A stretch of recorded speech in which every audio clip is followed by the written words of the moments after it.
بسم اللہ الرحمن الرحیم۔ السلام علیکم ورحمۃ اللہ وبرکاتہ۔ اذان۔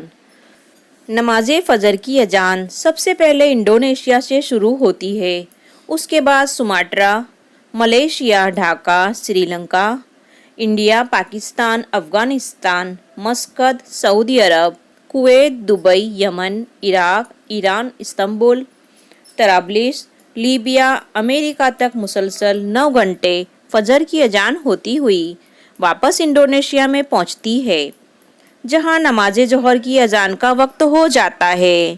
بلکہ اسی طرح 5 وقتی اذان سے پورے روئے زمیں پر ایسا کوئی بھی سیکنڈ نہیں ہے کہ جب اذان کی آواز پوری روئے زمیں پر گونجتی نہ ہو۔ سبحان اللہ، ماشاء اللہ۔ اس انفارمیشن کو آگے پھیلائیں تاکہ سب کو اذان کی فضیلت اور مرتبے کا اندازہ ہو۔